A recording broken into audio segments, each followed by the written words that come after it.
বিশেষ আদালতে আমরা 18,519 জন আমরা চাকরিচ্যুত হয়েছি এবং 836 জন আমাদের জেলবন্দি ভাই নিরপরাধভাবে আছেন।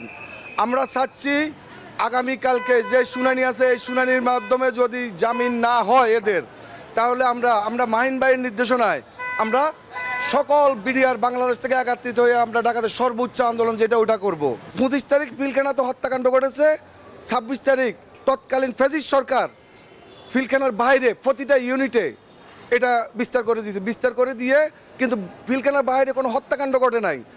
ঠিক 9টা থেকে 3টার ভিতরে প্রতিটা ইউনিটের কর্মকর্তা যারা ছিলেন সকলে কিন্তু ইউনিট ত্যাগ করছেন। ত্যাগ করার পরে স্বাভাবিক যেখানে যদি সন্তানের পিতামাতা না থাকে সন্তানরা তো ওখানে এলোমেলো হবেই।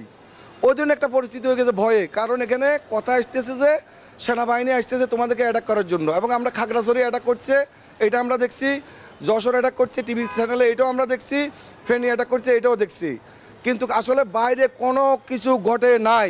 তবুও এই সরকার নিজের দলীয় লোক এই বাহিনীতে প্রতিষ্ঠিত করার জন্য এবং তাকে দীর্ঘ ক্ষমতা রাখার জন্য পরিকল্পনা করে আমরা 18,519 জনকে চাকরিচ্যুত করেছে, যা সর্বমোট 54টা স্থাপনা পিলখানার ভিতরে এবং বাইরে, এবং কালো আইন তৈরি করে 16টি বিশেষ আদালত গঠন করা হয়েছে।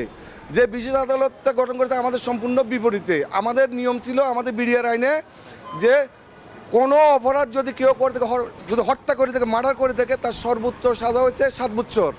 কিন্তু আমাদের যে জায়গা পিলখানার বাইরে কোনো হত্যা ঘটে নাই ওখানে লাগা দিয়েছে আমাদেরকে সাজা দিয়ে 7 বছর। তাইলে আমরা কত পরিমাণ বৈষম্য শিকার